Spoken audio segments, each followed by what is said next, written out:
বন্দরনগরী চট্টগ্রামের CNG filling স্টেশনগুলোর সামনে যানবাহনের দীর্ঘ সারি। একজন চালককে গ্যাসের জন্য অপেক্ষা করতে হচ্ছে ৫ থেকে ৬ ঘন্টারও বেশি সময় ধরে।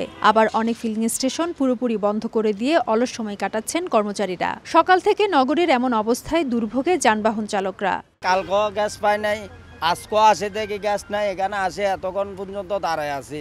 সবখানে তো এখানে বন্ধ দেখতেছি, আমরা এখনো যোগাযোগ করি না। আমাদের মালিক পক্ষকে জানাচ্ছি, মালিক পক্ষ যোগাযোগ করতেছে। সকাল ভোরে সেখানে সিরিয়াল দিচ্ছে, এই পর্যন্ত আমি প্রায় আমার 5 ঘন্টা সময় এই পর্যন্ত। ৬টার পরে গ্যাস পাম্প বন্ধ, 10টা বাজে আবার গ্যাস দিই। মানুষ কি আর কত হরানি করবো? ঘন্টাখানিক ধরে আমি মুরাদপুর গেছি, ২ নম্বর গেট গেছি, এখানে ঘুরে সিরিয়াল দিয়ে গ্যাস পাচ্ছি না। সাগর উত্তাল থাকায় মহেশখালীতে এলএনজি নিয়ে আসা জাহাজ টার্মিনালে নোঙর করতে পারছিল না। এতে নগরীতে গ্যাস সরবরাহ সংকটে পড়ে, ফলে শিল্প কারখানায় উৎপাদনও ব্যাহত হচ্ছে। তবে দুপুরে একটি জাহাজ টার্মিনালে ভেড়ায় আজকের মধ্যে সমস্যা সমাধানের আশা কর্ণফুলী ডিস্ট্রিবিউশনের।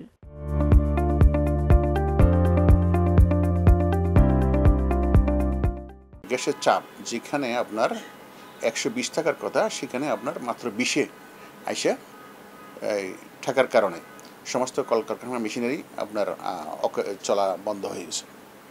এই প্রেক্ষাপটে গতকাল থেকে আজ পর্যন্ত এন্টায়ার ইন্ডাস্ট্রি আপনার চরম বিপর্যয়ের মধ্যে অতিবাহিত করছে।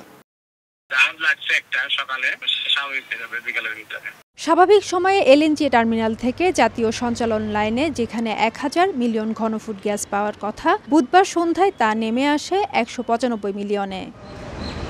ফেরদৌস লিপি, সময় সংবাদ, চট্টগ্রাম।